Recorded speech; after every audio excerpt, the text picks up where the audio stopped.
first reading, as well as communications and committee reports. Is there any objection? Here's none. Motion is approved. The Secretary General is directed to read the titles of the bills and resolution on first reading, as well as communication and committee reports, or referral to the appropriate committees. Additional reference of business, bills on first reading. House Bill 7480, requiring the use of plain language in all government-issued public advisories, notices, announcements, and similar documents, by Representative Plato. To the Committee on Public Information. House Bill 7481, establishing a rental housing subsidy program for informal settler families, by Representative Plato. To the Committee on Housing and Urban Development. House Bill 7482, establishing the Grassroots Athlete Development Center in every municipality, by Representative Plato. To the Committee on Youth and Sports Development. House Bill 7483, providing for a 10,000 peso across-the-board increase in the basic monthly salary of all public elementary and secondary school teachers, by Representative Baronda. To the Committee on Appropriations. House Bill 7485, renewing for another 25 years the legislative franchise granted to Polytechnic Foundation of Cotabato and Asia Incorporated, by Representative Cruzado. To the Committee on Legislative Franchises. House Bill 7488, amending the act to exempt the publisher, editor, or reporter of any publication from revealing the source of published news or information obtained in confidence, by including within its coverage journalists from broadcast, news agencies, and internet publications, by Representatives Rodriguez Rufus and Rodriguez Maximo. To the Committee on Public Information. House Bill 7489, restructuring and strengthening the PNP, by Representatives Rodriguez Rufus and Rodriguez Maximo. To the Committee on Public Order and Safety. House Bill 7490, granting PWDs who are self-employed a 70% government subsidy for their monthly premium contributions to the SSS for the first 3 months of coverage, by Representatives Rodriguez Rufus and Rodriguez Maximo. To the Special Committee on Persons with Disabilities. House Bill 7491, increasing the recruitment quota requirement of female PNP officers, by Representative Rodriguez Rufus and Rodriguez Maximo. To the Committee on Public Order and Safety. House Bill 7492, amending Section 40 of the Philippine National Police Reform and Reorganization Act of 1998, by Representatives Rodriguez Rufus and Rodriguez Maximo. To the Committee on Public Order and Safety. House Bill 7493, mandating annual psychiatric, psychological, drug, and physical tests for police officers, by Representatives Rodriguez Rufus and Rodriguez Maximo. To the Committee on Public Order and Safety. House Bill 7494, defining private armies, by Representatives Rodriguez Rufus and Rodriguez Maximo. To the Committee on Public Order and Safety. House Bill 7495, requiring business establishments all over the Philippines to install CCTV cameras in their place of business as a means to deter crime, by Representatives Rodriguez Rufus and Rodriguez Maximo. To the Committee on Public Order and Safety. House Bill 7496, providing communication accessibility to Filipino deaf and hard of hearing for full inclusion into the mainstream of society, by Representatives Rodriguez Rufus and Rodriguez Maximo. To the Special Committee on Persons with Disabilities. House Bill 7497, deterring and punishing the establishment and operation of criminal street gangs, recruitment of individuals to participate in the commission of gang crimes, by Representatives Rodriguez Rufus and Rodriguez Maximo. To the Committee on Public Order and Safety. House Bill 7498, to eradicate racketeers and powerful syndicates in the Philippines, by Representatives Rodriguez Rufus and Rodriguez Maximo. To the Committee on Public Order and Safety. House Bill 7499, to establish a national center for information and technical assistance relating to all types of family resource and support programs, by Representatives Rodriguez Rufus and Rodriguez Maximo. To the Committee on Population and Family Relations. House Bill 7500, strengthening and modernizing the BFP, by Representatives Rodriguez Rufus and Rodriguez Maximo. To the Committee on Public Order and Safety. House Bill 7501, establishing a forensic DNA database in the Philippines, by Representatives Rodriguez Rufus and Rodriguez Maximo. To the Committee on Public Order and Safety. House Bill 7502, transferring the internal security operation functions from the AFP to the PNP, establishing the PNP Auxiliary Force, by Representatives Rodriguez Rufus and Rodriguez Maximo. To the Committee on Public Order and Safety. House Bill 7503, providing for a Magna Carta for journalists, by Representatives Rodriguez Rufus and Rodriguez Maximo. To the Committee on Public Information. House Bill 7504, requiring mandatory autopsy on bodies of crime victims, deaths under mysterious and suspicious circumstances, by Representatives Rodriguez Rufus and Rodriguez Maximo. To to the Committee on Public Order and Safety, House Bill 7505, establishing the National Police Clearance System by Representatives Rodriguez Rufus and Rodriguez Maximo. to the Committee on Public Order and Safety, House Bill 7506, establishing a National Sex Offender Registration Database by Representatives Rodriguez Rufus and Rodriguez Maximo. to the Committee on Public Order and Safety, House Bill 7507, mandating that the PNP Academy select one cadet each from every congressional district every year to comprise its class by Representatives Rodriguez Rufus and Rodriguez Maximo. to the Committee on Public Order and Safety, House Bill 7508, providing compulsory welfare insurance program for all overseas contract workers by Representatives Rodriguez Rufus and Rodriguez Maximo. to the Committee on Overseas Workers and Affairs, House Bill 7509, providing for the strengthening of the recruitment, selection, and appointment process of uniformed personnel of the PNP by Representatives Rodriguez Rufus and Rodriguez Maximo. to the Committee on Public Order and Safety, House Bill 7510, providing for the revitalization and capability enhancement of the PNP by Representatives Rodriguez Rufus and Rodriguez Maximo. to the Committee on Public Order and Safety, House Bill 7511, implementing stricter measures on the regulation and control of the use, manufacture, sale, and distribution of PNP uniforms, insignias, and accoutrements, and providing for punishment on the illegal production, sale, and use of the same by Representatives Rodriguez Rufus and Rodriguez Maximo. to the Committee on Public Order and Safety, House Bill 7512, conferring the cadets of the PNP Academy the status of a government employee and granting them with civil service eligibility and benefits and privileges by Representatives Rodriguez Rufus and Rodriguez Maximo. to the Committee on Public Order and Safety, House Bill 7513, to strengthen the charter of the PNP Academy by Representatives Rodriguez Rufus and Rodriguez Maximo. to the Committee on Public Order and Safety, House Bill 7514, prohibiting the PNP or any person from designating gangs by their hometown, region, or religious or ethnic community by Representatives Rodriguez Rufus and Rodriguez Maximo. to the Committee on Public Order and Safety, House Bill 7515, upgrading the rank structure of the uniformed members of the BFP and the BJMP by Representatives Rodriguez Rufus and Rodriguez Maximo. to the Committee on Public Order and Safety, House Bill 7516, to strengthen disciplinary mechanisms in the PNP by Representatives Rodriguez Rufus and Rodriguez Maximo. to the Committee on Public Order and Safety, House Bill 7517, providing telecommunication systems accessibility to the hearing impaired and speech impaired by Representatives Rodriguez Rufus and Rodriguez Maximo. to the Special Committee on Persons with Disabilities, House Bill 7518, further amending the Private Security Agency law to regulate the organization and operation of private detective, watchmen, or security guard agencies by Representatives Rodriguez Rufus and Rodriguez Maximo. to the Committee on Public Order and Safety, House Bill 7519, providing for uniform requirements and/or procedures for making arrests by Representatives Rodriguez Rufus and Rodriguez Maximo. to the Committee on Public Order and Safety, House Bill 7520, converting the LTO Extension Office located in Navotas City into a regular LTO District Office by Representative Dianco. to the Committee on Transportation, House Bill 7521, creating the Philippine Transport Safety Authority by Representative Odocado. to the Committee on Transportation, House Bill 7522, reclassifying certain public lands within the strip of land 5 kilometers from either side of the Aspiras Highway from Agoo, La Union to the Tuba, Benguet, covered by Proclamation 1754 as alienable and disposable lands by Representatives Garcia, Dante, and Tereng. to the Committee on Natural Resources,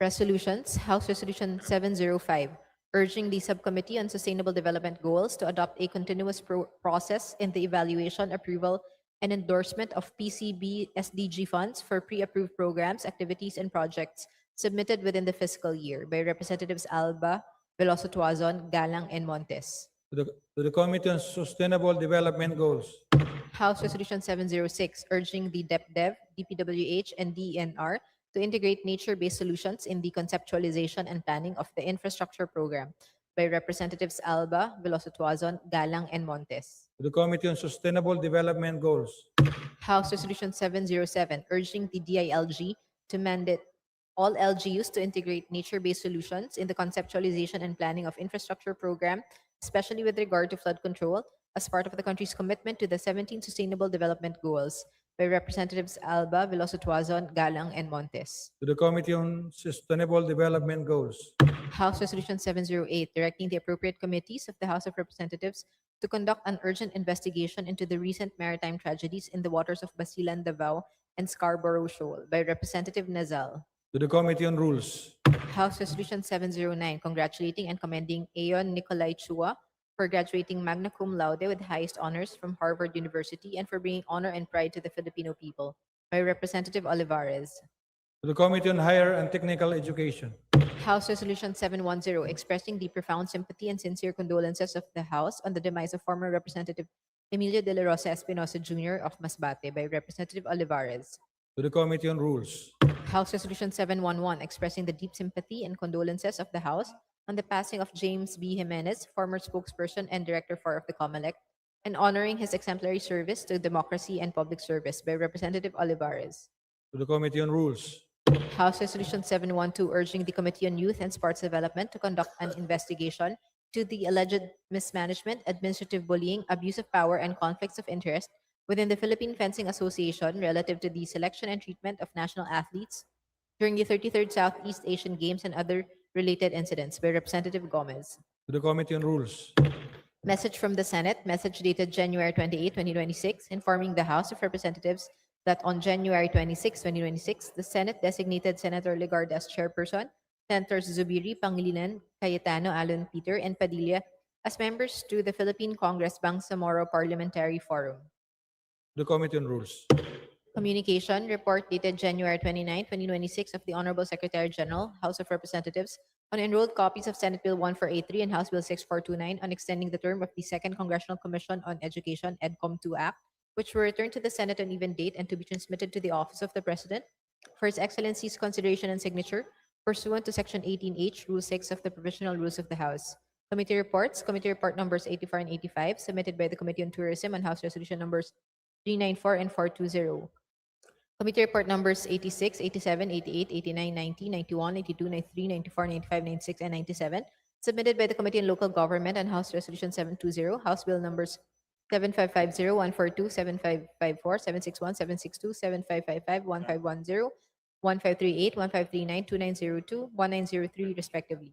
Committee Report number 98, submitted by the Committees on Energy and Information and Communications Technology on House Bill 7565. Committee Report numbers 99, 100, and 101, submitted by the Committee on Basic Education and Culture on House Resolution numbers 721, 722, and 723, respectively. The aforementioned committee reports are all referred to the Committee on Rules. Majority Leader. Mr. Speaker, may we acknowledge the guests of the Honorable Dimsar M. Sali of the Lone District of Tawi-Tawi. They are volleyball players and coaches from Tawi-Tawi who are members of the national team that competed in the SEA Games in Thailand last December 2025. Here with us today are Mikael Lobodin, Al-Bukhari Sali, Al-Nakran Abdillah, and Al-Frazin Abdul Wahab. To the guest, Honorable Dimsar Saleh from the volleyball players and coaches from the Tawi-Tawi, who are a member of the national team. Welcome to the House of Representatives.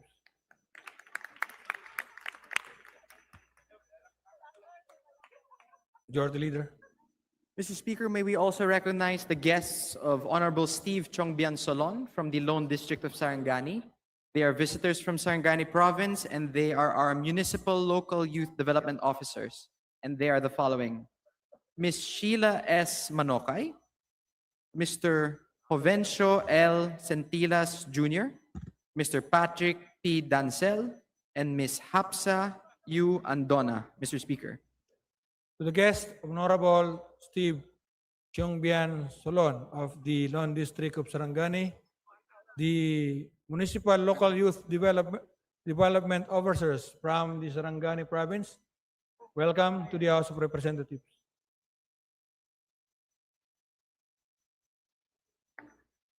Majority Leader. Mr. Speaker, with the leave of the House, I move that we open the privilege hour. Is there any objection? The chair hears none. The privilege hour is now open. Majority Leader. Mr. Speaker, I now move that we recognize the Honorable Representative Jonathan Kit Flores of the 2nd District of Bukidnon to avail of the privilege hour. The Honorable Jonathan Kit Flores of the 2nd District of Bukidnon is recognized. Thank you, Mr. Speaker. Honorable Speaker, distinguished colleagues, I rise today on a matter of personal and collective privilege to call the attention of this august chamber to the alarming and tragic series of road accidents linked to the conduct of the 2026 Boss Ironman Motorcycle Challenge, particularly in its most recent leg held in Mindanao.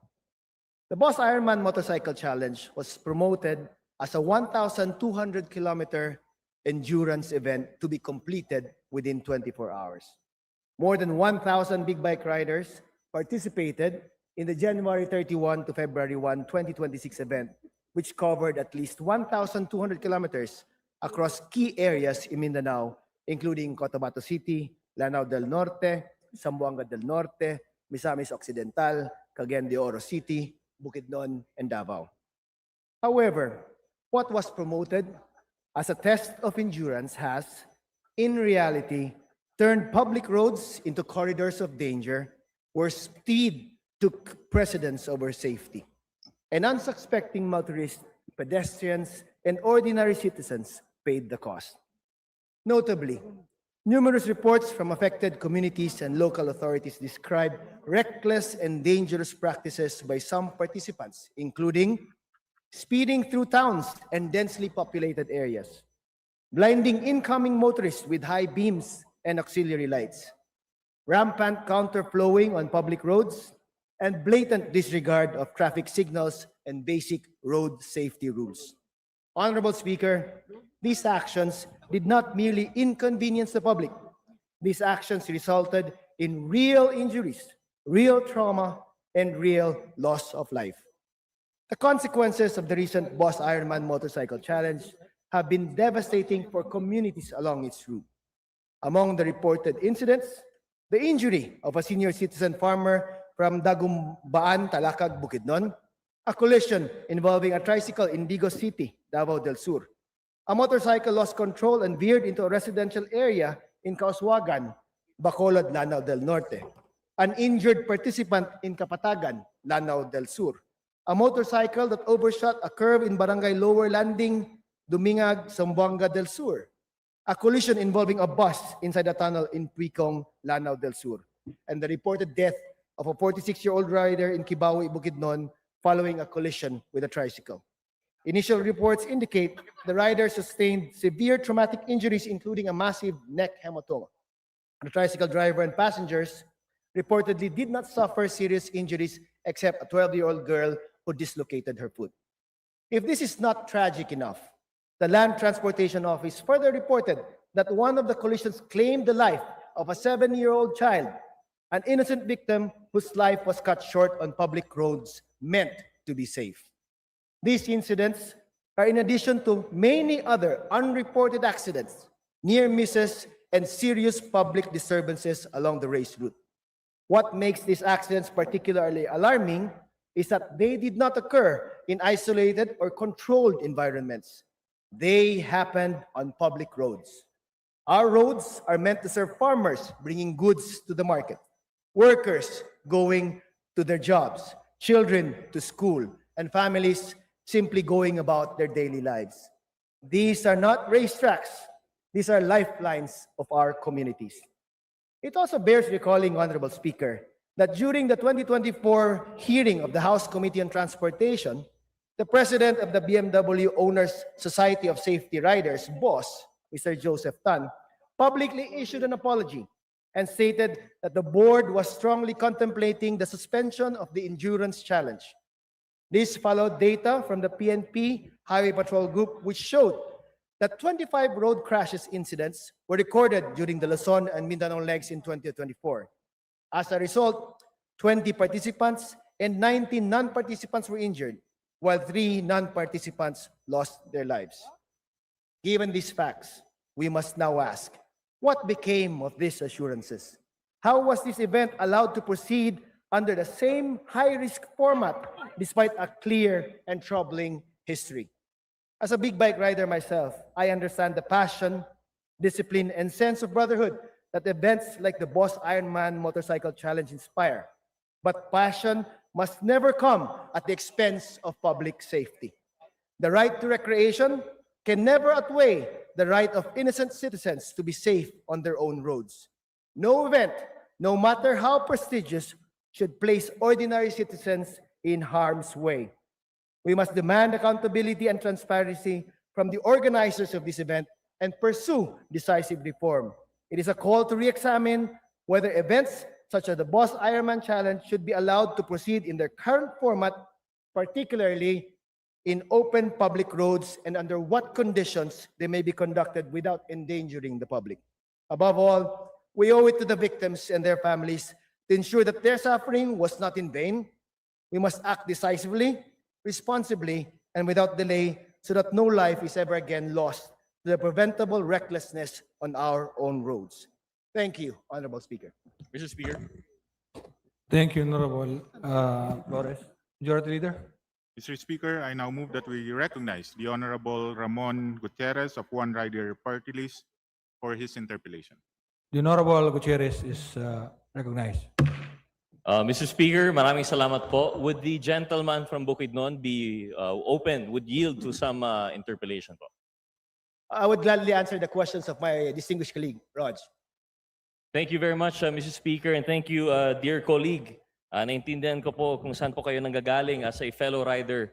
Kayo po, of all people, would understand how dismaying yung nangyari po ngayon. I understand also that this would be a concern for our distinguished gentleman from Bukidnon because some of the accidents mentioned actually happened in his legislative district. And in fact, this representation just filed today, House Resolution number 726, regarding the same matter. Mr. Chair, I just wanted to ask po, no, we've heard the our good colleague, yung sinabi po niya tungkol sa, the effects of these kinds of races. I just wanted to know, Mr. Chair, is the distinguished gentleman seeking an inquiry or I did not quite hear at the latter part of his speech. What is it that he would like to come out of this po? Well, I did not ask for an inquiry, Mr. Speaker. It would be best, Mr. Speaker, if the House or the proper committee conducts an inquiry on this incident. Thank you, Mr. Speaker. I just wanted to clarify po, no, because I was not sure what, although he was speaking his mind, I would, if he was not seeking an inquiry, I would like to respectfully suggest that an inquiry be held. Although it is the same subject matter of the resolution that we earlier filed, hindi lang po na-refer pa today. But I do believe that this is something that we have to reconsider because as mentioned by the distinguished gentleman from Bukidnon, naging subject na po ito ng isang inquiry last Congress. Noong 2024 when there were when there were fatalities during the last event that they held. There were assurances made to us, and I believe the good gentleman from Bukidnon was also there during that committee hearing, although it was held in Luzon. There were assurances made by the same organization that they would take measures to make sure that no casualties or no incidents would likely occur. In fact, if I remember right, they were considering very deeply, one, either to no longer proceed with this kind of event, or second, to totally transform it. I remember on the sidebar, they were considering endurance races in closed circuits where endurance races belong. For us to have this open road racing, although understandably, there has been a hybrid of events that would be, being conducted to promote for whatever purposes. I think it is high time to consider the feasibility of our having these open road events. Kasi po, yung pinag-usapan natin nung last hearing, yung inquiry po natin in the 19th Congress, they already made promises of, having further measures to be implemented. I'm sorry to the distinguished sponsor. I know he's not the right person to be having this discussion with. I don't think he is a member of that group either. Pero just to, really to drive home the point, there were promises made. And I believe our colleague was present there. There were promises made that they would do all of these measures. And very well, in fact, maybe they did do these measures. But the fact that there is at least even one death, and I think there are allegedly 2 more that we still have to verify, casualties po ito. Nasa wing, we're talking about human lives here that, they passed away because of these events. I think it really calls a more scrutinous inquiry, and we will not be satisfied anymore by mere promises of better conduct. I really do think, like as I was saying now, if the good sponsor is not seeking for inquiry in aid of legislation, I for one would like to include that in my manifestation now that it be considered when it is referred to the Rules Committee. With that, thank you very much, my distinguished colleague, rather than interpellation for this manifestation po, no? And I joined the good colleague in his privilege speech. Thank you very much, Mr. Speaker. Thank you, Honorable Gutierrez. You are the leader. Mr. Speaker, I move that we refer the speech of the Honorable Flores and its interpellation to the Committee on Rules for its appropriate action. Is there any objection? Hearing none, the speech of Honorable Flores, including its interpretation, interpellation and manifestation, is referred to the Committee on Rules for appropriate action. Majority Leader. Mr. Speaker, I now move that we recognize the Honorable Nelson S. Legacion of the 3rd District of Camarines Sur to avail of the privilege hour. The Honorable Nelson Legacion of the 3rd District of Camarines Sur is recognized. Thank you, Mr. Speaker. Distinguished colleagues, guests, good afternoon. My privilege speech is about the high cost of domestic air travel, goods and services, and its impact on Philippine tourism. And precisely, I rise today to call attention to a problem that continues to quietly but persistently undermine one of our country's most important economic pillars. This high cost of traveling and tourist stays within our own country. Hindi po ito bagong issue, but the data now makes it impossible to ignore. In 2025, the Philippines recorded 6.48 million international visitor arrivals, a modest 0.76% increase from 2024. Still, it falls short of the 8.4 million target previously set by the Department of Tourism. This signals recovery, yes, but let us be honest. We are still far below our 2019 pre-pandemic peak of 8.26 million arrivals. We are recovering, but we are not yet competitive compared to our Southeast Asian neighbors, such as Vietnam, with 21.5 million visitors, Thailand with 32.97 million, and Malaysia's 42.2 million. South Korea remained our top source market of visitors, followed by the United States, Japan, Australia, and Canada, generating an estimated 694 billion in tourism revenue. Yet, despite these gains, arrivals from South Korea declined by nearly 18.5% last year. China's recovery remains sluggish. These are warning signs we cannot afford to dismiss. It also shows that we cannot just rely on international visitors to boost our tourism and economy. And we must look into domestic travels to boast these numbers. To clarify, Mr. Speaker, tourism is not collapsing. In fact, it remains a vital economic driver. In 2024, the Philippines recorded 134 million domestic tourism trips, and this must be counted as tourism arrivals because domestic travelers are the backbone of our tourism economy.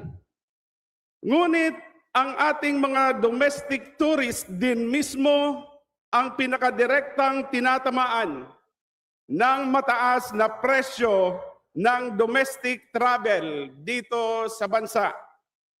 Just to give an example, Mr. Speaker, when my staff and I inspected prices of round-trip tickets from Manila to Pili Camarines Sur, where the Naga Airport is, and flights to other nearby international destinations, such as Hong Kong, Singapore, and Malaysia, the results are concerning. Mas mura pang lumipad papunta sa Hong Kong, Singapore, at Malaysia kesa umuwi sa sarili naming probinsya sa Camarines Sur. In particular, comparing the basic round-trip tickets for an off-season flight, this was from February 3 to 7 this year. The Manila to Naga costs 16,660 pesos and 52 centavos. Meanwhile, a round-trip flight from Manila to Hong Kong costs 14,485 pesos, while a Manila-Singapore flight costs 16,517. A Manila-Taipei flight costs 15,258, and a Manila-Bangkok flight is 14,120. The Manila-Kuala Lumpur flight costs 16,371. In comparison, some domestic flights to tourist destinations have it worse. A Manila-Siargao flight with connecting flight from Cebu costs 19,703 pesos. Manila-Coron via Busuanga costs 23,756 pesos. And Manila to Tawi-Tawi can cost up to 20,431 pesos. A flight from Clark to Batanes via PAL can cost up to 23,233 pesos. On the other hand, our fellow ASEAN members like Malaysia, Indonesia, and Vietnam can charge lower cost when it comes to domestic flights to several tourist destinations or the nearest airports therein. For example, a round-trip flight from Kuala Lumpur to Kota Kinabalu in Malaysia via Air Asia costs only the equivalent of 6,794. Kuala Lumpur to Langkawi costs around 5,364. And Kuala Lumpur to Cochin costs 5,980. A round trip from Hanoi to Ho Chi Minh City via Viet Travel Airline costs 8,037 pesos. We must take note. The earlier mentioned 134 million domestic trips happened despite expensive airfares, rising fees, and limited inter-island connectivity. there is a desire for our fellow Filipinos to explore, discover, and enjoy our own country's sights, culture, and people. Thus, one must ask, how much higher could domestic tourism have been if traveling within our own country were more affordable? Ilan pa sana ang bumisita sa Bicol, sa Palawan, sa Visayas, at sa Mindanao kung hindi hadlang ang presyo ng pamasahe?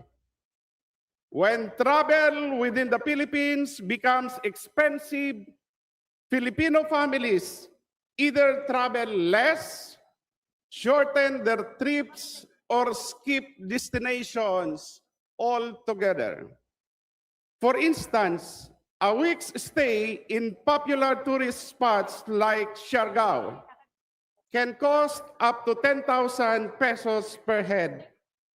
And this is on the cheaper side, without one going into the higher-end restaurants, hotels, and the like that are propping up therein. Some issues also arise in other places like Boracay.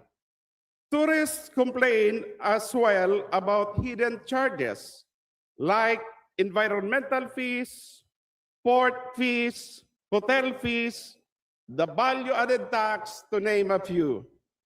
Prices of food, drinks, clothing, and basic necessities are sometimes double, if not triple, the prevailing market prices because of expensive utilities and transportation costs, among other causes. Kung nahihirapan na ang sariling mamamayan nating maglakbay sa bansa nila, paano pa natin aasahan na lalakas ang turismo? Today, Filipino families and tourists face a painful paradox. A flight and hotel package to nearby ASEAN destinations can sometimes be cheaper than a domestic flight within the Philippines. This is no longer anecdotal. Industry data and traveler behavior already show that high domestic airfares are quietly pushing Filipinos to travel abroad instead of exploring our own islands. Hindi po lalago ng maayos ang turismo natin kung ang mismong pagpunta sa destinasyon ay nagiging luho, lalo na para sa mga nakatira dito sa ating bansa. While the Department of Tourism's 2026 promotions budget has increased to 1.3 billion pesos, a 1,200% increase, more than 10 times higher than before, a bigger budget does not automatically translate to an increased influx of tourists, be it domestic or international. Moreover, the Department of Transportation's announcement last Saturday that the government is already enacting measures to lower prices of plane tickets for local destination is still too vague and a move for us to see an end to this problem that have lasted for several years now. Let us be clear. Both agencies acting on their own are not enough to fix this problem. Kung mahal ang ticket, kahit gaano kaganda ang campaign, hindi lilipad ang turista. Kahit pinamura ang ticket pero mahal pa ang presyo ng hotel, mga bilihin, pati na rin ang pamasahe sa paglilibot sa mga destinasyon, hindi rin pupuntahan ng mga turista ito. Accordingly, the government must also consider the following. First, airline fares are not driven by airline decisions alone, but also by airport passenger service charges, fuel, surcharges, regulatory fees, congestion, and limited inter-island connectivity, to name a few. Bawat dagdag na singil, bawat delay, bawat kakulangan sa rota, lahat po yan ay binabayaran ng turista. Second, travelers do not budget for base fares, hotels, or individual prices of goods to be consumed during the trip alone. They budget for total travel cost. Kapag ang total cost ay hindi na makatuwiran, bumababa ang demand, umiiksi ang length of stay at naapektuhan ang mga lokal na ekonomiya mula Bicol hanggang sa iba't ibang rehiyon ng bansa. I therefore, Mr. Speaker, respectfully propose the following. First, to establish a domestic travel affordability task force composed of the Department of Tourism, DOTR, CAAP, CAB, and airport operators with one clear mandate to reduce total domestic travel costs on priority tourism routes. Second, publish a tourism route cost map showing average all-in airfare prices, fees, and surcharges, so policymakers and the public can track affordability, just as we track inflation. Third, review airport fee structures through a tourism lens, ensuring that necessary infrastructure upgrades do not unintentionally suppress demand. And fourth, align aviation and tourism policy with seasonality, so peak travel periods do not punish Filipino families with prohibitive fares. Mr. Speaker, lowering tourism targets may reflect realism, but it must never signal resignation. Kung magpapatuloy ang mataas na presyo ng airline tickets at ang presyo ng pagbabakasyon, hindi lang babagal ang turismo, unti-unti itong dudugo hanggang sa umunti kung hindi man mawala ito. DOT must stop treating transport cost as external to tourism policy. DOTR must stop treating tourism as someone else's concern. Other agencies must also step in to assist in solving this problem, as this is a multifaceted problem.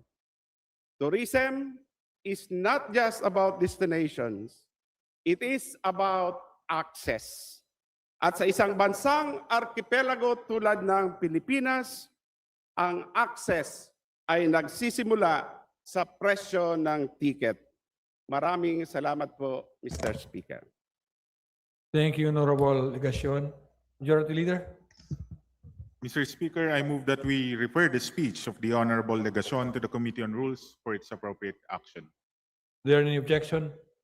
Hearing none, the speech of Honorable Legacion is referred to the Committee on Rules. Majority Leader.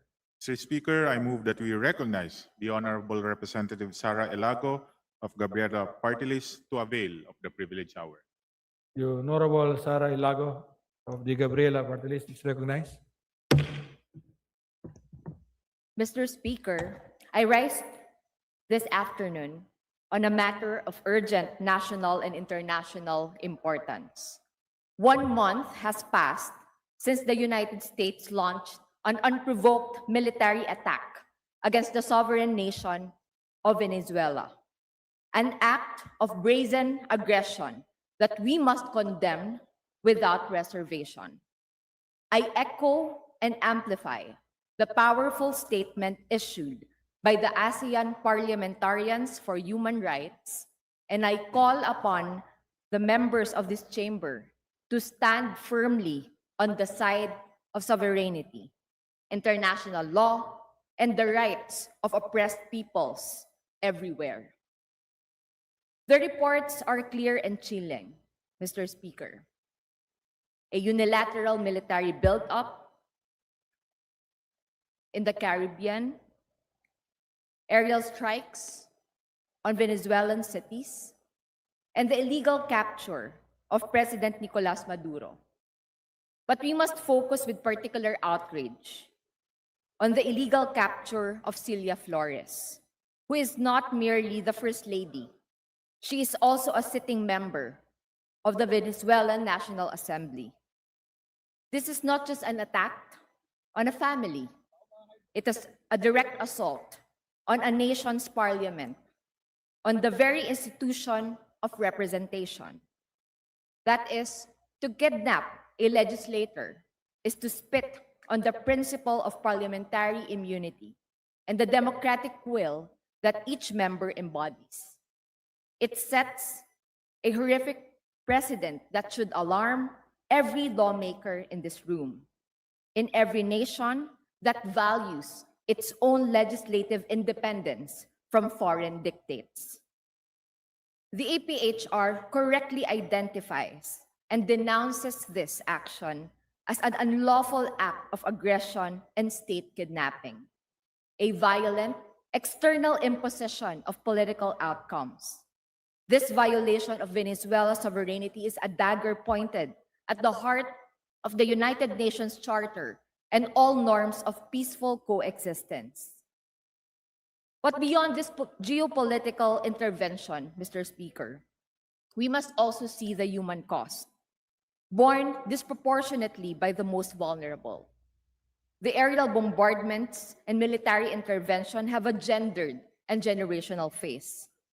Women, already bearing the brunt of economic warfare through years of illegal sanctions, now face intensified horror. They are the caregivers scrambling to protect children amid airstrikes, the community organizers holding society together under fire, and the primary victims of the displacement and trauma that follow.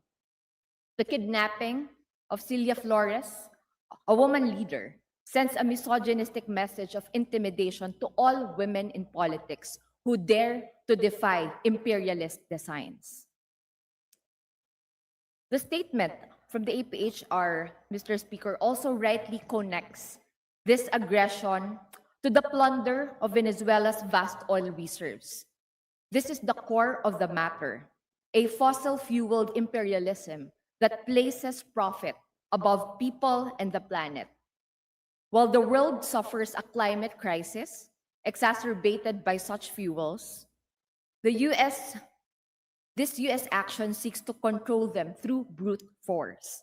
And this action exposes the hypocrisy of powerful nations that speak of sustainability and climate action, while waging wars for resources, threatening the energy sovereignty and development pathways of not just Venezuela, but of all global South nations, including those in Southeast Asia and our own, the Philippines. So, colleagues, the implications for our region are dire. If a powerful state can just illegally capture a president and a parliamentarian, bomb cities, and seize a country's resources with impunity, what security do any of us have? It weakens the very international rules that supposedly protect smaller nations like ours. It fuels a global culture of fear, militarism, and domination that directly undermines our own struggles for genuine independence and peace. Therefore, I also join the APHR as its member and all peace-loving peoples of the world in demanding, first and foremost, an immediate and unconditional end to all US interventionist actions in Venezuela. Second is the full respect for Venezuela's sovereignty and the right of its people to decide their own path without foreign interference. As legislators, our privilege is not just to speak, but to act in defense of justice. So let us stand in firm solidarity with the people of Venezuela. Let us condemn this US action in Venezuela and be vigilant on its broader impact on sovereignty. The future of multilateralism, peace, and our own sovereignty depends on the stance we take today. Maraming salamat, Mr. Speaker. Thank you, Honorable Ilago.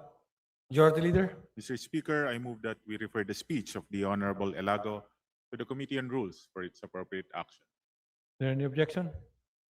Hearing none, the speech of Honorable Ilago is referred to the Committee on Rules. Majority Leader. Mr. Speaker, I move that we suspend session for a few minutes. Session is suspended.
Session is resumed. Majority Leader. Mr. Speaker, I move that we recognize the Honorable Representative Antonio L. Pino of ACT Teachers Party List to avail of the privilege hour. The Honorable Antonio Tino of the ACT Teachers Party List is recognized. Thank you, Mr. Speaker. Today, I rise to mark two significant dates that expose the unbroken, more than a century-long continuity of U.S. imperialism. The one-month anniversary today of the illegal U.S. invasion of Venezuela, and on February 4th, the 127th anniversary of the start of the Philippine-American War. First of all, as Filipinos, we take this moment to remember and pay tribute to the hundreds of thousands of Filipinos, our ancestors, who gave their lives in defense of Inang Bayan against the new invader, the U.S. imperialists that sought to smash the newly independent Philippine Republic and subjugate our people through a brutal war of conquest. From the Battle of Manila on February 4, 1899, to the plains of Luzon, to the islands of the Visayas and Mindanao, our ancestors mounted a heroic defense. The Balangiga massacre, the burning of Samar that followed, the slaughter at Buddaho and Budbagsak, more than a decade after the outbreak of the war. These are not mere footnotes of history, but stark testaments to the imperialist violence that was unleashed to crush our sovereignty. In the same breath, we extend unwavering solidarity to the Venezuelan people. 1 month ago today, on January 3, 2026, the United States invaded Venezuela, kidnapped its president, Nicolas Maduro, and the First Lady, Celia Flores, and killed 103 people. The First Lady, Celia Flores, is not merely Maduro's wife, as Western media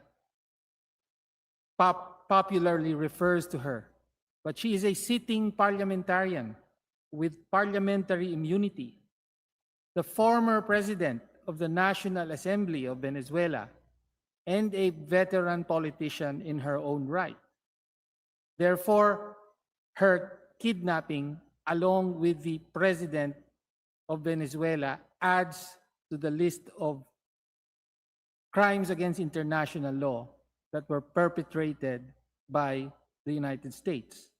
Before invading Venezuela, the U.S. killed 115 people, mostly civilian fishers, in the operation called Southern Spear, consisting of airstrikes on boats from September to December 2025.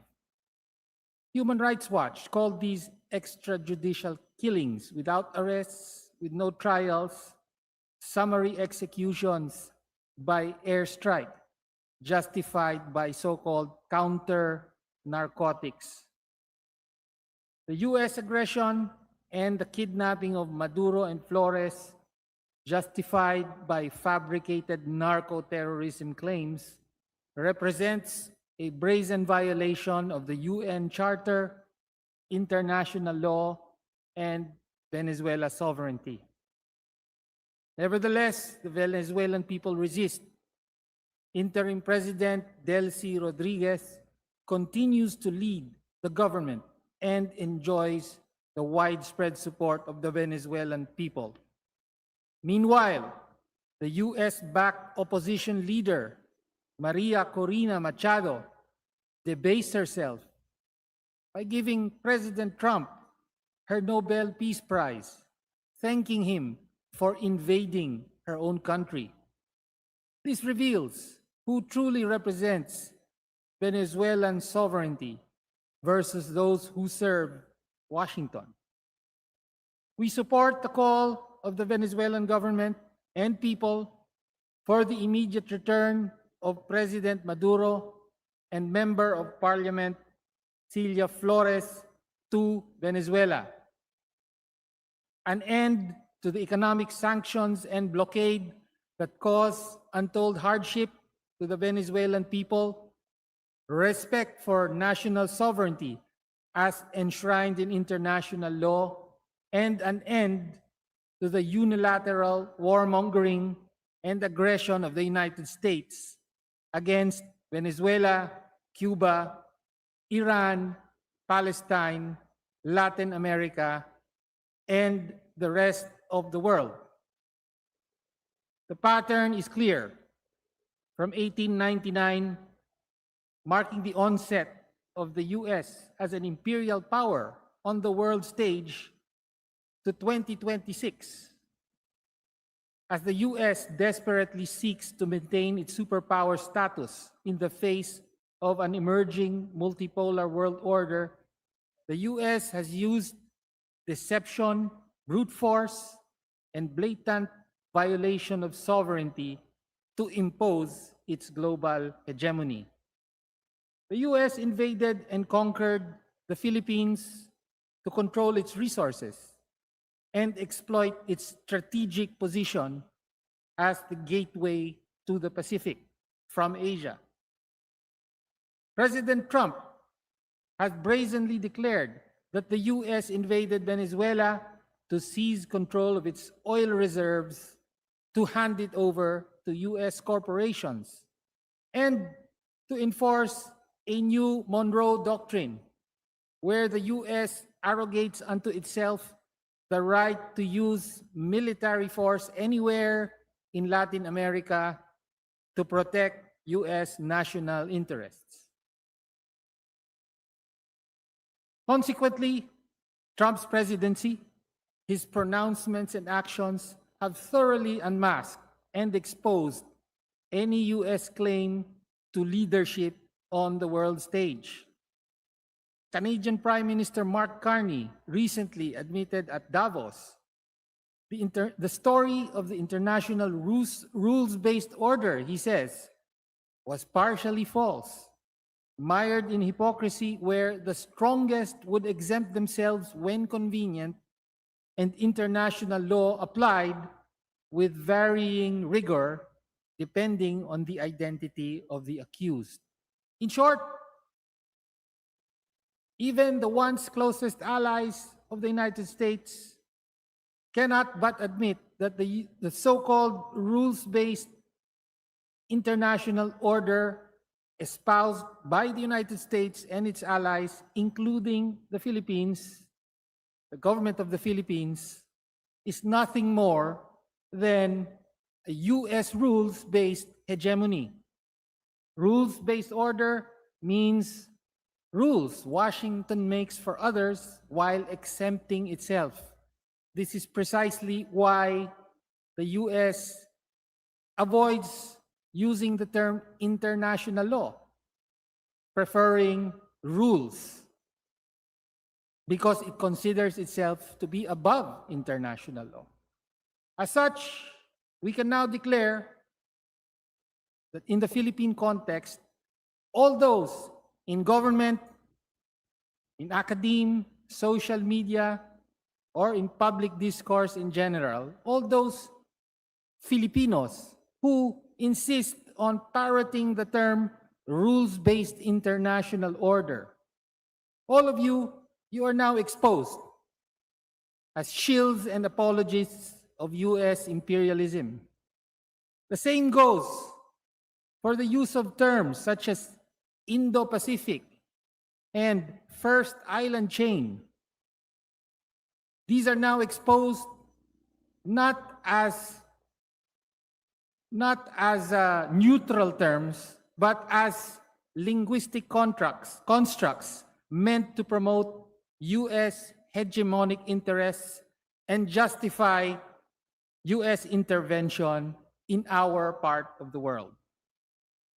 We condemn the Marcos administration for its refusal to take a strong stand against U.S. illegal actions in Venezuela. Worse still, the ever-deepening alliance of the Marcos Jr. administration with the United States actively undermines our own national interest, specifically our sovereign rights to the West Philippine Sea. Our sovereign rights rest on UNCLOS, as we know, in the 2016 arbitral ruling that declared China's 10-dash line has no legal basis.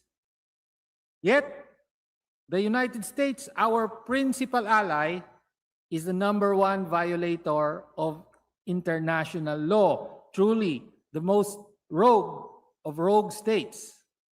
We rightly invoke international law against China, but embrace the country that rejects international law and holds itself above international law and inflicts death and destruction on sovereign nations and people at its will and with impunity. That's why, in the eyes of our neighbors in Southeast Asia, that's Indonesia, Malaysia, and Vietnam, among others, as well as in the international community, this hypocrisy cannot but destroy our credibility, or the credibility of the Philippine government, when it takes a stand on our sovereign rights to the West Philippine Sea based on international law. The U.S. alliance doesn't defend our West Philippine Sea claims, it fatally undermines them. Compare our path to some of our neighbors. For example, Vietnam. Vietnam faces U.S. tariff threats and has actually been imposed with at least 46% tariffs. Vietnam also faces ongoing conflict with China in the South China Sea, similar to ours. But what is Vietnam's response? They have a so-called four no's national foreign policy. Four no's: no military alliances, no foreign bases, no foreign military use of their territory, and no use of force in their international relations. Vietnam simultaneously negotiates with Washington while approving an 8.3 billion Chinese rail link. Vietnam doubles its strategic partnership in 1 year. This is a concrete example of an independent foreign policy in action. Now is the time, therefore, to distance ourselves from the roguest of rogue states in the world today. Now is the time for a genuinely independent national policy for the Philippines. It requires standing with Venezuela, Cuba, Palestine, and all peoples resisting U.S. hegemonic aggression. Concretely, this means, and this can only be possible by removing all U.S. bases and troops from Philippine territory as the #1 requisite for a genuinely independent stand on the world stage. Only then can the Philippines conduct a truly multilateral engagement, prioritizing national interests, and only then can the Philippines take the lead in advocating an ASEAN-centered regional security framework. 127 years after the U.S. colonized us, it is time for a truly independent Philippines to take the stage. Thank you, Mr. Speaker. Thank you, colleagues. Thank you, Honorable Tenyo. Majority Leader. Mr. Speaker, I move that we refer the speech of the Honorable Tino to the Committee on Rules for its appropriate action. there any objection? Hearing none, the speech of Honorable Antonio Tino is referred to the Committee on Rules for appropriate action. Majority Leader. Mr. Speaker, there being no member who wishes to avail of the privilege hour, I move that we terminate the privilege hour. Is there any objection? Hearing none, the privilege hour is terminated. Majority Leader. Mr. Speaker, under the business for today, I move to consider House Bill 6904, contained in Committee Report 59, submitted by the Committee on Legislative Franchises, and may I request the Secretary General to read the title of the measure. Is there any objection? Hearing none, the Secretary General is directed to read the title of House Bill 6904.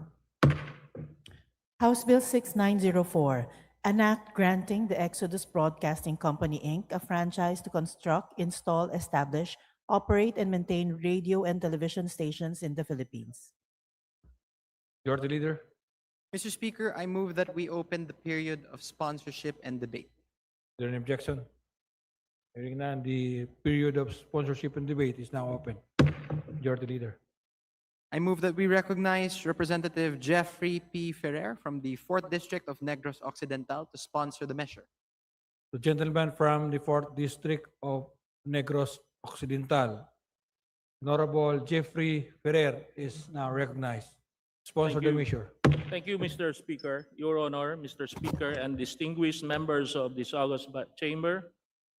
House Bill number 6904, as contained in Committee Report number 59, seeks to grant Exodus Broadcasting Company Incorporation a franchise to construct, install, establish, operate, and maintain radio and TV broadcasting station in the Philippines for 25 years.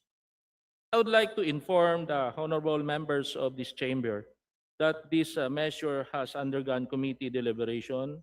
Exodus Broadcasting Company has duly complied with all the documentary requirements of the committee, and the measure was approved on December 3, 2025. All members present during the committee's meeting expressed their full support for approval of the measure and manifested their intention to be made co-authors thereof. In view of the foregoing, I respectfully and earnestly appeal for the approval of this measure. Thank you very much, Mr. Speaker. Majority Leader. Mr. Speaker, there being no member who wishes to interpolate Representative Ferrer, I move that we close the period of sponsorship and debate. Is there any objection? Chair hears none. The period of sponsorship and debate is now closed. Majority Leader. Mr. Speaker, I move to open the period of amendments. Is there any objection? Hearing none, the period of amendments is now open. Majority Leader. Mr. Speaker, there being no member who wishes to give their amendments, I move that we close the period of amendments. Is there any objection? Hearing none, the period of amendments is now closed. Majority Leader. Mr. Speaker, I move that we open the period of voting on the measure for second reading. I move that we vote on second reading. House Bill number 6904. There's a motion to approve on second reading, House Bill number 6904. All those in favor say aye. Aye. Those against say nay. The ayes have it. House Bill number 6904 is now approved on second reading. Majority Leader. Mr. Speaker, under the calendar of business for Thursday and Friday, I move to consider House Bill 6914, contained in Committee Report 60, submitted by the Committee on Legislative Franchises. Is there any objection? And may I request the Secretary Hearing none, Secretary General the Secretary General is directed to read the to read measure. House Bill number 6914. House Bill number 6914, an act renewing for another 25 years the franchise granted to Central Mindanao University under Republic Act number 9044, entitled An Act Granting the Central Mindanao University a Franchise to Construct, Install, Establish, operate and maintain for educational and non-commercial purposes radio and television broadcasting stations in Central Mindanao University, Municipality of Maramag, Province of Bukidnon. Majority Leader. Mr. Speaker, I move that we recognize Representative. Sorry. Mr. Speaker, I move that we open the period of sponsorship and debate. Is there any objection? Chair hears none. The period of sponsorship and debate is now open. Majority Leader. Mr. Speaker, I move that we recognize the Honorable Jeffrey P. Ferrer and the Honorable The gentleman Adjudication. from the 4th District of Negros Occidental, Honorable Jeffrey Ferrer, is now recognized. Again, thank you very much, Mr. Speaker and colleagues. House Bill number 6914 as contained in Committee Report number 66 to renew the franchise granted to Central Mindanao University to construct, install, establish, operate, and maintain for educational and non-commercial purposes radio and television broadcasting station in Central Mindanao University, Municipality of Maramag, Province of Bukidnon, for another 25 years. I would like to inform the honorable members of this chamber that this measure has undergone committee deliberation and the measure was approved December 3, 2025. All members present during the committee meeting expressed their full support for the approval of the measure and manifested their intention to be co-authors thereof. In view of the foregoing, I respectfully and earnestly appeal for the approval of this measure. And this juncture, I respectfully give the floor to the original author of the bill, Representative Audrey Subiri, to deliver her sponsorship speech and respond to any questions or interpellation that may be raised. Majority Leader. Mr. Speaker, I move that we recognize the Honorable Audrey K. Isubiri to sponsor the measure. Thank you very much, Mr. Honorable Speaker. Audrey K. Zubiri of the 3rd District of Bukidnon, now recognized. Thank you very much, Mr. Speaker. And I would also like to thank our distinguished chairman, Congressman Jeffrey Ferrer, for his sponsorship. Mr. Speaker, distinguished colleagues, and my fellow Filipinos, good afternoon. I rise today to sponsor House Bill number 6914, an act renewing for another 25 years the franchise granted to Central Mindanao University under Republic Act number 9044. This measure is not merely about renewing a franchise. Rather, it is about ensuring that reliable information, quality education, and essential public service continue to reach our communities, most especially in Mindanao. Despite significant strides in digital advancement, Mindanao continues to face persistent challenges in communication infrastructure. These gaps have left many communities with limited access to broadcast services, weak signal coverage, and inadequate internet connectivity. While a 2020 study shows that around 80% of Mindanao's population is covered by a mobile network, a 2019 survey reveals that only 17.7% of households have internet access at home. Under these circumstances, radio and free-to-air broadcasting remain indispensable. For many communities in Mindanao, these are not a luxury. They are a lifeline. Central Mindanao University was granted a congressional franchise under Republic Act number 9044 in March 2001 to operate radio and television broadcasting stations for educational and non-commercial purposes. Since then, CMU has been duly authorized by the National Telecommunications Commission to operate 5 kilowatt AM and FM radio stations. Through these stations, Bukidnon and our neighboring provinces have consistently received timely news, essential public information, and high-quality education and cultural programming. Over the years, CMU has proven to be a trusted partner of both government and local communities with its radio operations, serving as a vital platform for public service announcements, instructional programs, disaster preparedness initiatives, and capacity building activities. Notably, during the COVID-19 pandemic, CMU's broadcast facilities became an essential tool for distance learning, ensuring the continuity of education at a time when face-to-face instruction was impossible and internet access remained beyond the reach of many students. The station offers a wide range of programs, including university updates, agricultural education, news and public affairs that serve both the university and surrounding communities. These include Mag-uuma Bida Ka, School on the Air, Katikaran sa Kolehiyo, CMU in Focus, and News and Public Affairs. Notably, the School on the Air program is led by experts from CMU's College of Agriculture in partnership with the Department of Agriculture. Through this initiative, farmers and rural communities gain access to practical, science-based agricultural knowledge to improve productivity, strengthen food security, and uplift livelihoods in the countryside. In the same way, on-air academic programs and lectures allowed students to continue their studies remotely, demonstrating how broadcast media can effectively complement formal distance learning systems. This measure affirms our commitment to bridging the digital divide, expanding access to education, and promoting inclusive development that leaves no Filipino behind.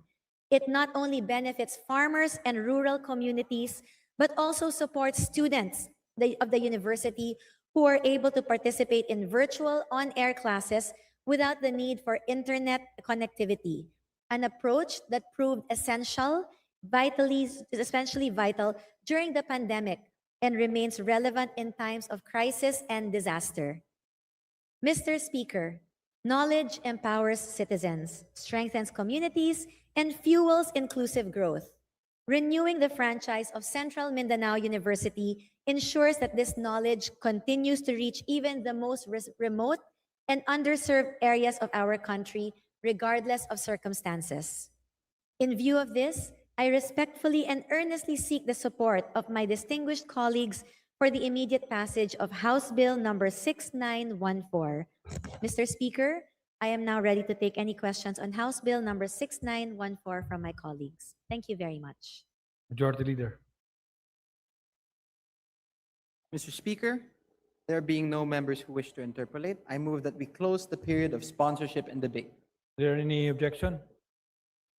Hearing none, the period of sponsorship and debate is now closed. Majority Leader. Mr. Speaker, I move that we open the period of amendments. Is there any objection? Chair hears none, the period of amendments now open. Majority Leader. Mr. Speaker, there being no committee amendments nor individual amendments, I move that we close the period of amendments. Is there any objection? The chair hears none, the period of amendments now closed. Majority Leader. Mr. Speaker, I move that we vote on second reading House Bill 6914. There's a motion to approve on second reading House Bill number 6914. All those in favor say aye. Aye. Those against say nay. The ayes have it. House Bill number 6914 is now approved on second reading. Congratulations. Mr. Speaker, if I may be recognized. Please proceed. Mr. Speaker, on behalf of the Central Mindanao University, its professors, students, and the entire Bukidnon, I would like to express my sincerest gratitude and thanks to the House leadership, and of course to our distinguished chairman, Mr. Chairman Jeff Ferrer, and to my dear colleagues in Congress for your support to this measure and support to CMU. Daghang salamat kaninyong tanan. Daghang salamat. Majority Leader. Mr. Speaker, before we proceed, may we recognize the guests of the Honorable Christopherson Coco M. Yap from the 2nd District of Southern Leyte. They are care consultants, and they are the following: Ms. Emily Grace Angkoy, Ms. Denise Magrelog, Ms. Jinjin May Gato, Ms. Mary Joy Langub, Ms. Tricia Marie Cinco, and Ms. Glyza Avendula, Mr. Speaker. To the guest, Honorable Christopherson Coco Yap of the 2nd District of Southern Leyte, the CARE consultants. Welcome to the House of Representatives. Majority Leader. May we also recognize the guests of the Honorable De Carlo Oyo L. Uy, Assistant Majority Leader, representative from the 1st District of Davao del Norte. They are visitors from Davao del Norte, and they are the following: Ms. Rhea Joy M. Ginang, Mr. Robbie M. Melendres, Mr. Edgar N. Camara, Mr. Ludwin G. De Facto, Ms. Joanna Paula Factolaren, Mr. Ryan Maxi P. Gatok, Mr. Ariel B. Ligonan, Mr. Dexter A. Pale, Mr. Robert Ray M. Ramos, Mr. Walter C. Rudas. Mr. Speaker. To the guest, Honorable De Carlo Oyo Oy of the 1st District of Davao del Norte, visitors from the Davao del Norte, welcome to the House of Representatives. Majority Leader.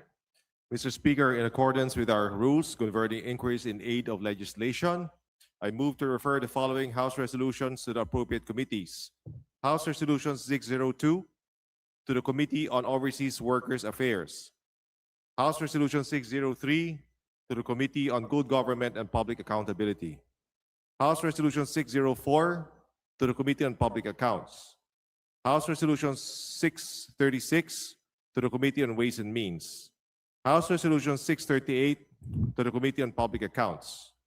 House Resolution 640 to the Committee on Health.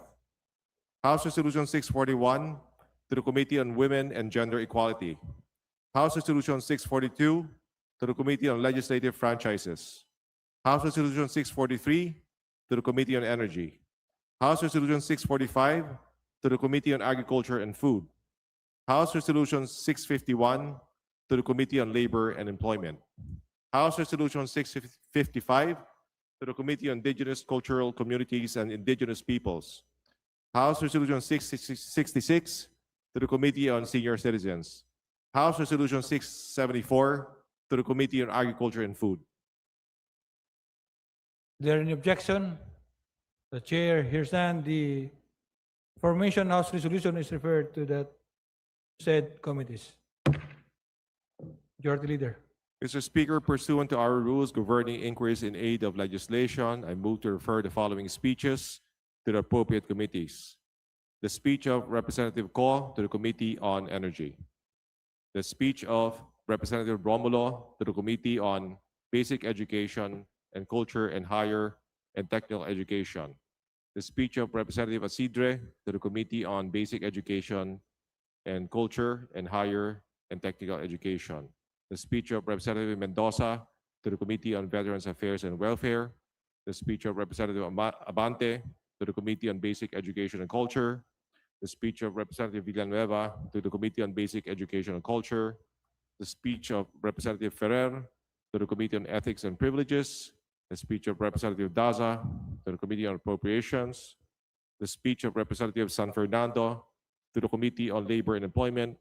The speech of Representative Ko to the Committee on Natural Resources. The speech of Representative Ilago to the Committee on Natural Resources. The speech of Representative Tan to the Committee on Transportation. The speech of Representative Alano to the Committee on Transportation. The speech of Representative Tan to the Committee on Transportation. The speech of Representative Legaspi to the Special Committee on West Philippine Sea. The speech of Representative Gomez to the Committee on Youth and Sports Development, and the speech of Representative Tino to the Committee on Public Works and Highways. Is there any objection? Chair hears none. The motion is approved. Majority Leader.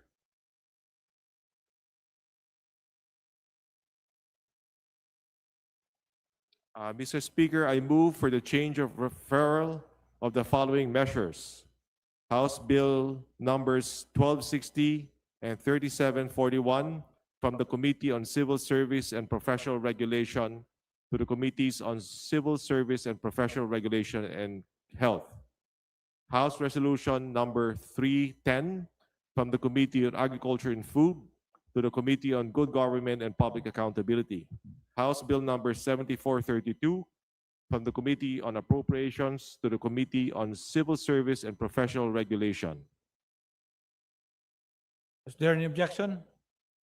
Chair hears none. The motion is approved. Majority Leader. Mr. Speaker, I move to include additional co-authors to House Bill numbers 7301, 7303, 7304, 7368, and 7379 as contained in the list to be submitted by the Committee on Rules. Is there any objection? Chair hears none. The motion is approved. Majority Leader. Move to suspend, Mr. Speaker. Session is suspended.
Session is resumed.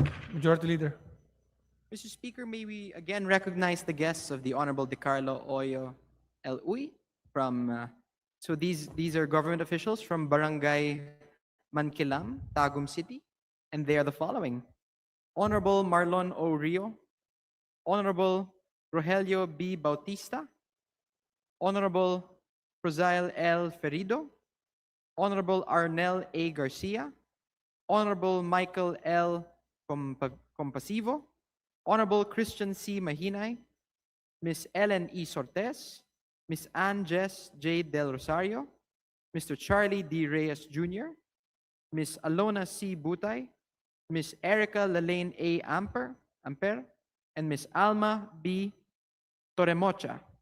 Mr. Speaker. The guest, Honorable DiCarlo Oy of the First District of Davao del Norte, from the officials from the Barangay Mankilam, Tagum City. Welcome to the House of Representatives.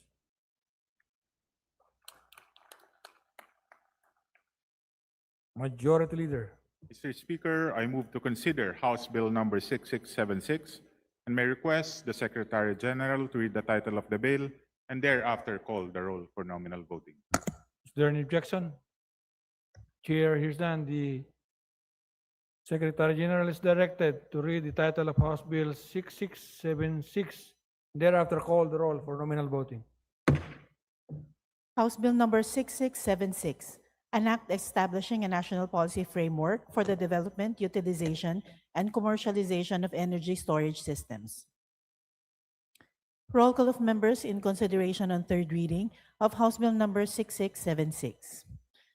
Abalos, Abante, Asidre, Acosta, Adyong, Advincula, Agarao, Aguiao, Alano, Alba, Albano, Almario Chino Miguel, Almario Dennis, Almonte, Alvarez Jose, Alvarez Mercedes, Amante, Amatong, Angara, Angeles, Aquino, Aquino Magsaysay, Arbison Munir Jr., Arenas, Arrogancia, Asistio, Ataide, Omentado, Ayon, Bagao, Balindong, Banes Nograles, Bangkoro, Barba, Barbers, Baronda, Barzaga, Baskug, Bautista Claude, Bautista Johan Monich, Bautista Lim, Beltran, Benitez Alfredo, Benitez Javier Miguel, Bernos Ching, Bernos JB, Biron, Bocobo, Bolivia, Bondok, Briones, Bulitbegtang, Cagas, Calderon, Calixto, Kawagdan, Cary, Castro, Caiton, Celeste, Sendanya, Siniza, Chan Jan Franz Norbert Joselito Almario, Chan Junard, Chua, Chuatay, Chungalao, Copilar, Juanco Jaime Eduardo Mark, Juanco Mark, Coliantes, Corvera, Cruz Agatha, Cruz Ricardo, Cruzado, Kua, Dagook, Dalog, Dayang Hirang, Daza, De Jesus, De Lima, De Venecia, Defensor, De Gamo, Del Mar, De Los Santos, Di Macuja, Di Maguila, Di Maporo Imelda, Di Maporo City Amina, Diokno, Junicio, Domingo, Domogan, Duterte Harold James, Duterte Omar Vincent, Duterte Paulo, D. Faustino Michael Carlos, D. Ian Paul, Elago, Emano, Enverga, Erice, Escudero, Espares, Espina,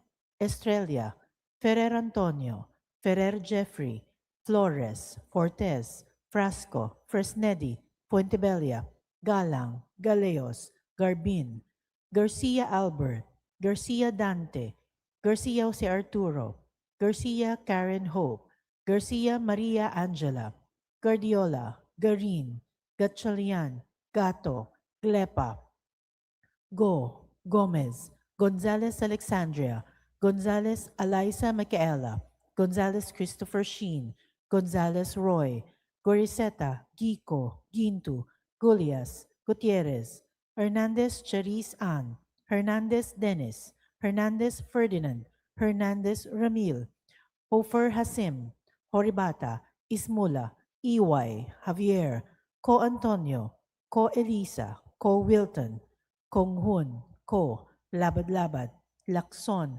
Lagbas, Lagdameo Jose Manuel, Lagdameo Monique Yasmin Maria, Lagman, Lagon Daphne, Lagon Sunny, Lara, Lazatin, Ledesma, Legacion, Legarda, Legazpi, Leviste, Libanan, Lopez, Loria, Loyola, Luistro, Lumayag, Macapagal Arroyo, Makasait, Maceda, Madrona, Malapitan, Mangudadatu, Maniquis, Marañon, Marcoleta, Marcos, Marquez, Mastura, Matibag, Matugas, Mendoza, Mercado, Mercado Revilla, Miraflores, Momo, Montez, Nava, Nazal, Nisay, Nolasco, Juaminal Henry, Juaminal Sancho Fernando, Odocado, Olivares, Ongchuan, Ordanes, Oreta, Ortega, Juan Odizon, Padiernos, Panaligan, Pancho, Panotes, Pascual, Perez, Pimentel, Plaza, Pleito, Po, Primicia Sagabas, Pumaren, Puno, Kimbo, Rama, Recto, Rehencia, Remulia, Revilla Brian, Revilla Ramon Jolo, Ridon, Rivera, Robes, Rodriguez Eulogio, Rodriguez Maximo, Rodriguez Rufus, Roman, Romualdez Andrew Julian, Romualdez Ferdinand Martin, Romualdez Yeda Marie, Romualdo, Romulo, Roque, Sagarbaria, Sakaluran, Salceda, Sally, Salvacion, Salvador, Salvame, San Fernando, Santos Maria Alano Samantha, Santos Mark Anthony, Shimura, Singson Richelle, Singson Ronald, Singson Mihan, Solon, Suwan, Swansing Bella Vanessa, Swansing Micaela Angela, Suarez, Suntay, Talyado, Tan Aman, Tan Joseph, Tan Keith Micah, Tan Reynolds Michael, Tan Samir, Tan Stephen James, Tan Chai, Tan Watko, Tariela, Teodoro, Tereng, Teves, Tiangco, Tieng, Tino, Tolentino, Tuan, Tulfo Jocelyn, Tulfo Ralph Wendell, Tupas, Tutor, T, Umali, Ungab, Uy De Carlo, Uy Roberto, Valeriano, Vargas, Vargas Alfonso, Veloso, Veloso Tuazon, Vergara, Villa, Villafuerte Miguel Luis, Villafuerte Vincenzo Renato Luigi, Villanueva, Villarica, Violago, Yam Suwan, Yap Arthur, Yap Christopherson, Yap Edvic, Yap Eric, Yap John G. Snell, Yatko, Inares, Yu Jazel Victoria, Yu Joseph Kim, Yulo, Zamora Maria Carmen, Zamora Isabel Maria, Zubiri.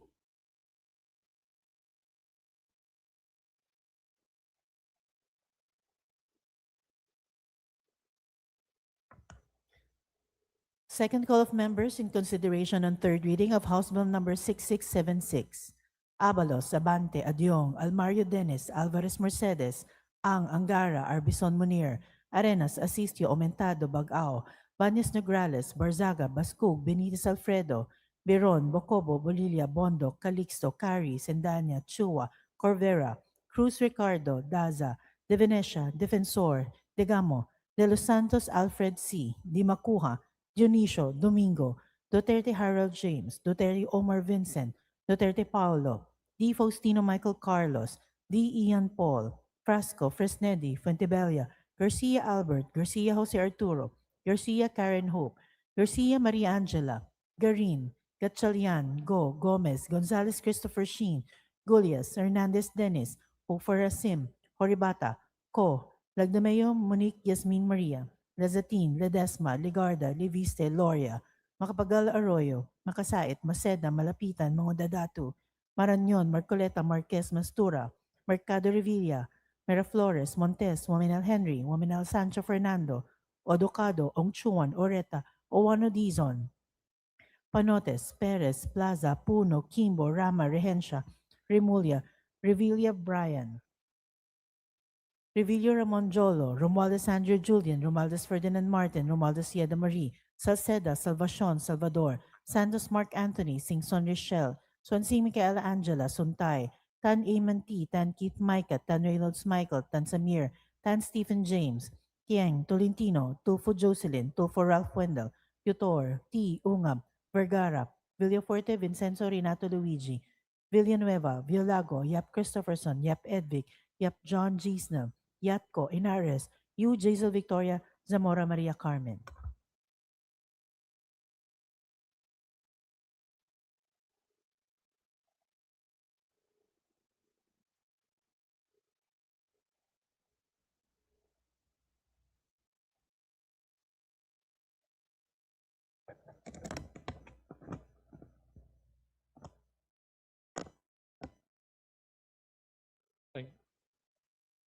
With 192 members voting in the affirmative, 3 in the negative, and 0 abstention, House Bill number 6676 is hereby approved on third and final reading.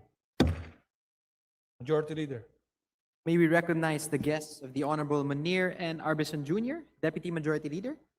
They are the following: Fatima Riza Hajan, Albar Arbison Jr., Renmark Ledesma, Sherhama Arim, and Rahel Kaila Salem. Mr. Speaker. To the guest, Honorable Munir Arbison Jr., Deputy Majority Leader. Welcome to the House of Representatives.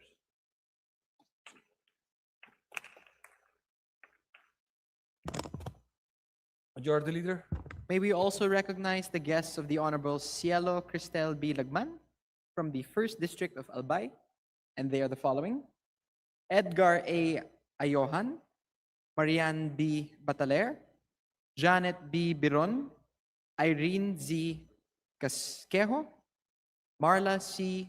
Competente, Gurley B. Hona, Michelle C. Mendoza, Jeremy James B. Miralo, Mernel B. Ogsila, Rodolfo O. Ogsila Jr., Edgar O. Borjal Jr. Mr. Speaker.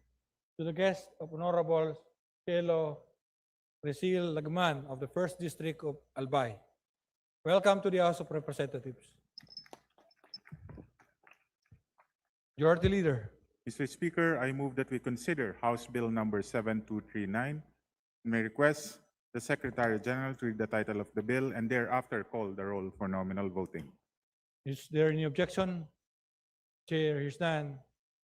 The Secretary General is directed to read the title of House Bill number 7239, and thereafter call the roll for nominal voting. House Bill 7239, an act providing for mandatory insurance coverage and benefits for all line workers. Roll call of members in consideration on third reading of House Bill number 7239. Abalos, Abante, Asidre, Acosta, Adyong, Advincola, Agaraw, Agyao, Alano, Alba, Albano, Almario Chino Miguel, Almario Dennis, Almonte, Alvarez Jose, Alvarez Mercedes, Amante, Amatong, Angara, Angeles, Aquino, Aquino Magsaysay, Arbison Munir Jr., Arenas, Arrogancia, Asistio, Ataide, Aumentado, Ayon, Bagao, Balindong, Banyas, Nograles, Bangkoro, Barbers, Baronda, Barzaga, Bascug, Bautista Claude, Bautista Johan Monich, Bautista Lim, Beltran, Benitez Alfredo, Benitez Javier Miguel, Bernos Ching, Bernos JB, Miron, Bocobo, Bolilia, Bondok, Briones, Bulot Bigtang, Cagas, Calderon, Calixto, Kawagdan, Cari, Castro, Caiton, Celeste, Sendanya, Siniza, Chan, Jan, Franz, Norberto, Silito, Almario, Chan, Junard, Chua, Chuatay, Chungalao, Copilar, Juanco, Jaime Eduardo Mark, Juanco Mark, Coliantes, Corvera, Cruz Agatha, Cruz Ricardo, Cruzado, Cua, Dagok, Dalog, Dayanghirang, Daza, De Jesus de Lima, de Venecia, Defensor, de Gama del Mar, de Los Santos, de Macuja, de Maguila, Dimaporo Imelda, Dimaporo City Amina, Diokno, Junicia Domingo, Domogan, Duterte Harold James, Duterte Omar Vincent, Duterte Paulo, Di Faustino Michael Carlos, D. Ian Paul, Elago, Emano, Enverga, Erice, Escudero, Espares, Espina, Estrella, Ferrer Antonio, Ferrer Jeffrey, Flores, Fortes, Frasco, Fresnede, Fuentebella, Galang, Galeos, Garbin, Garcia Albert, Garcia Dante, Garcia Jose Arturo, Garcia Karen Hope, Garcia Maria Angela, Guardiola, Garin, Gatchalian, Gato, Glepa, Gomez, Gonzalez Alexandria, Gonzalez Eliza Micaela, Gonzalez Christopher Sheen, Gonzalez Roy, Goriseta, Gico, Ginto, Gullies, Gutierrez, Hernandez Charis Ann, Hernandez Dennis, Hernandez Ferdinand, Hernandez Ramil, Hofer Rasim, Horibata, Ismula, Iway,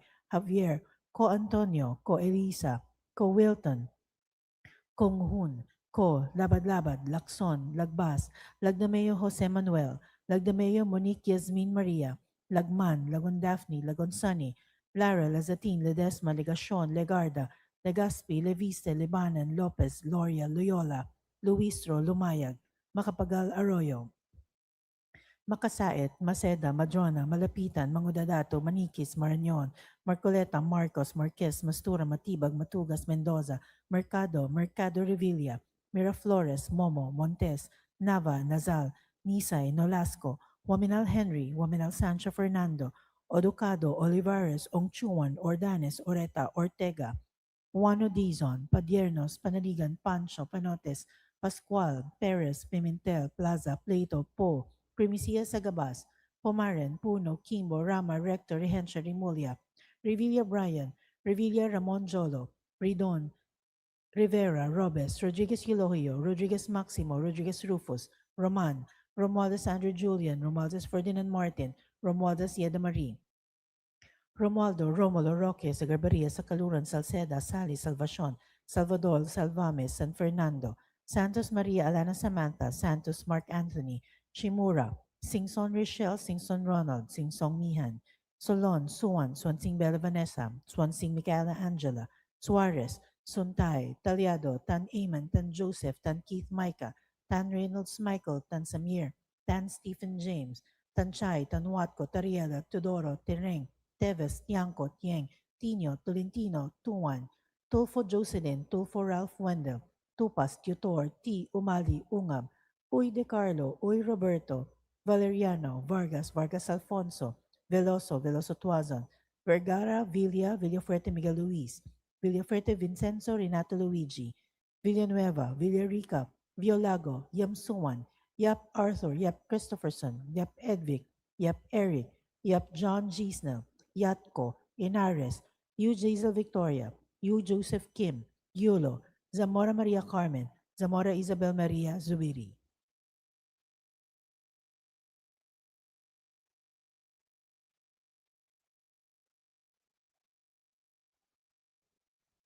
Second call of members in consideration on third reading of House Bill number 7239. Abalos, Abante, Almario Dennis, Alvarez Mercedes, Angara, Arbison Munir, Arenas, Asistio, Aumentado, Bagao, Banyas Nograles, Barzaga, Bascog, Benitez Alfredo, Miron, Bocobo, Bolilia, Bondo, Calixto, Cari, Sendanya, Chua, Corvera, Cruz Ricardo, Daza, De Venecia, Defensor, Degamo, De Los Santos, Alfred C., Di Macuja, Dionisio, Domingo, Duterte, Harold James, Duterte Omar Vincent, Duterte Paulo, D. Faustino Michael Carlos, D. Ian Paul, Frasco, Fresnedi, Fuentebella, Garcia Jose Arturo, Garcia Karen Hope, Garcia Maria Angela, Garbin, Gatchalian, Gomez, Gonzalez Christopher Sheen, Golias, Hernandez Dennis, Hofer Hasim, Horibata, Lagdameo Monique Yasmin Maria, Lazatin, Ledesma, Legarda, Leviste, Loria, Macapagal Arroyo, Makasait, Maceda, Malapitan, Marañon, Marcoleta, Marquez, Mastura, Mercado Revilla, Miraflores, Montes, Waminal Henry, Waminal Sancho Fernando, Oducado, Ongchuan, Oreta, Owan Dizon, Panotes, Perez, Plaza, Puno, Kimbo, Rama, Rehencia, Remulla, Revilla Brian, Revilla Ramon Jolo, Romaldos Andrew Julian, Romaldos Ferdinand Martin, Romualdez Yeda Marie, Salceda, Salvacion, Salvador, Santos Mark Anthony, Singson Richelle, Sonsing Micaela Angela, Suntay, Tan Amanti, Tan Keith Micah, Tan Reynolds Michael, Tan Samir, Tan Stephen James, Tieng, Tolentino, Tulfo Jocelyn, Tulfo Ralph Wendell, Tutor, T. Ungab, Vergara, Villafuerte Vincenzo Renato Luigi, Villanueva, Violago, Yap Christopherson, Yap Edvic, Yap John G. Snell, Yatko, Inares, U. Jaisal Victoria, Zamora Maria Carmen.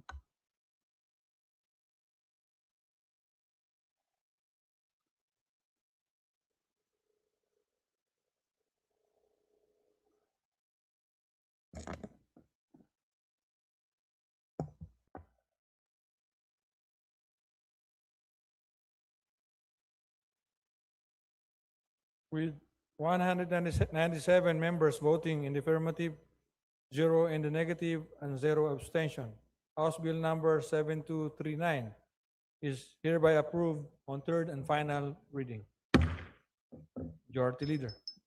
Mr. Speaker, there being no other business for the day, I move to adjourn session until tomorrow, February 4 at 3 p.m. Is there any objection? Chair hears none. The session is adjourned until tomorrow, Wednesday, February 4 at 3 in the afternoon.